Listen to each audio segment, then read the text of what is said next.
The Dearborn Independent, December 31st, 1921, 22nd year, number 10. Mr. Ford's page. Many people are now talking about newspapers. The press does not command the awe it once did. Instead of being the unchallenged molder of public opinion, it has become the subject of public opinion. Its circulation has increased, but its influence has not.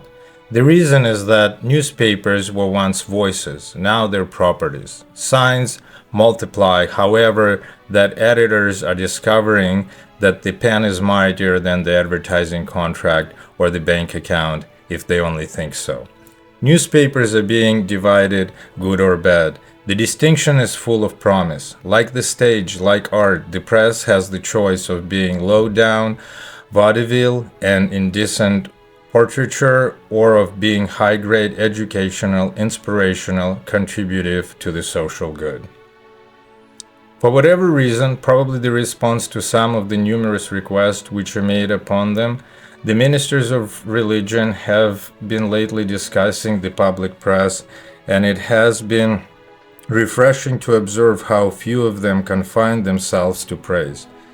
A number did so, but they were of the class of men who prefer to have something pretty to say rather than maturely think out a valuable contribution to the subject.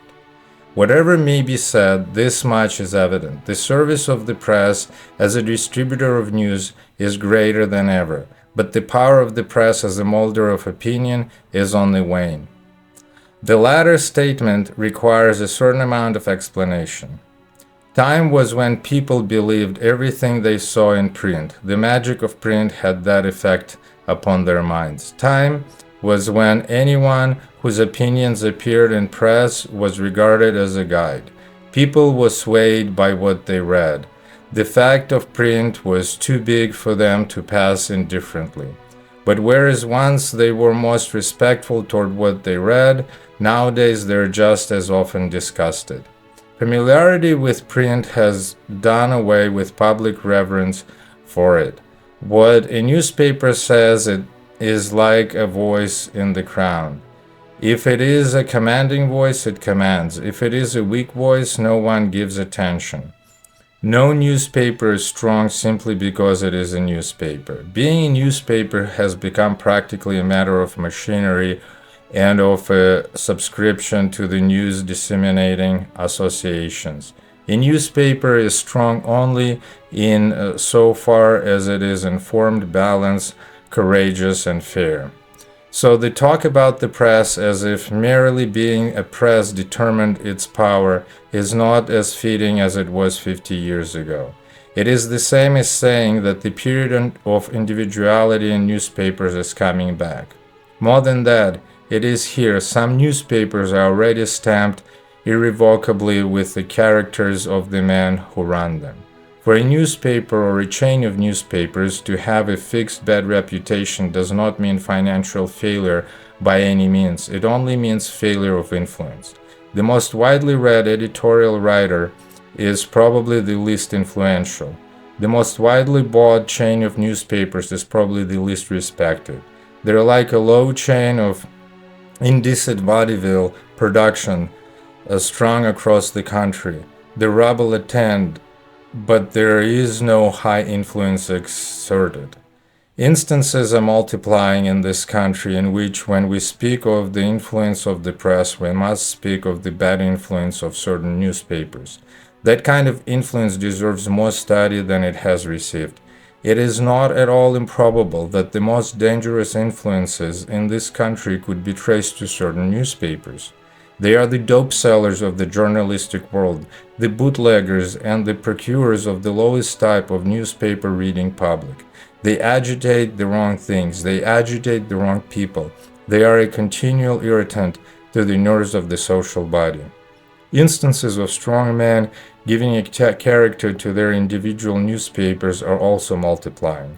The newspaper is just a responsive vehicle of the principles of its controllers as a man's hand is.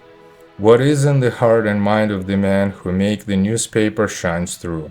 In fact, the newspaper is becoming so reflective of the men who make it that a reading of it will indicate just about how many boozers remain on the staff, whether the literary editor is a thinker or a mere bohemian, where the editorial writers read other editorial writers, play poker, or really study public questions, and familiarizes themselves with the more substantial lines of activity in the community. No newspaper rises higher than its source, and its source is the working newspaper man. Speaking of the press, one thinks of the great dailies of New York, Boston, Philadelphia, and Chicago. The country editor is usually overlooked, but it is a fact worth noting that the country editor has the honor of retaining his editorial independence when it was a moot question whether the big city editor was going to be able to retain this. In the small towns and villages, the tradition of editorial freedom has been preserved, and as a result of it, the country newspaper has come to a degree of influence which is very promising of good for the country. The United States lies mostly outside the cities anyway. The country press should be power, and it will be a power as long as it expresses level-headed, fair-minded, well-informed, and deep conviction personality. The modern newspaper is a property depending not as earlier press did on its readers, but on its advertisers. Being a property, there is something enters the question of jeopardizing that property by taking attitudes or expressing views which might alienate the supporters of that property. It is not a question of cowardice, it is a question of prudence. The problem forms itself thus in the editor's or owner's mind. Is it worthwhile, for the sake of expressing an opinion or warning or a fact that may just as well wait until tomorrow, or that may just as well be passed over to the pulpit or some other agency, is it worthwhile for the self-satisfaction it might give us to express this opinion today to endanger the existence of this paper?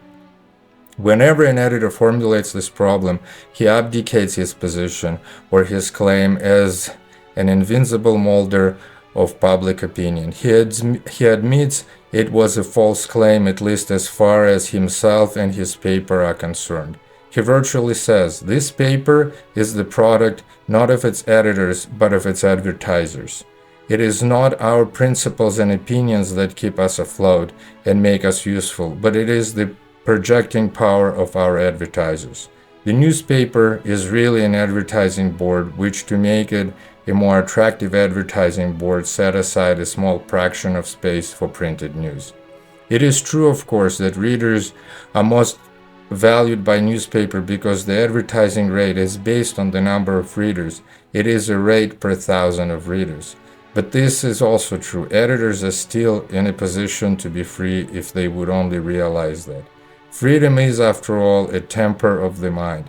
It is in ratio to the courage of the individual. The advertiser has succeeded in fastening the fear of him on some editors simply because those editors were men who could be frightened. It is like industry and banking. Banking has succeeded in putting the fear of death upon industry, through industry is big enough to shake banking off like a wisp of straw if it would. The editor is still the big man, if he but knew it. The printing press is still mightier than the bank account, if it is handled with half the skill which marks the manipulation of the bank account. When editors evade their task as leaders of public opinion and are content to be business managers of advertising sheets first and followers of public opinion second, it is a sorry thing for the country. Everything illicit then captures the apparent approval of the press, which is not press approval at all, but only the preemption of space on the printed page.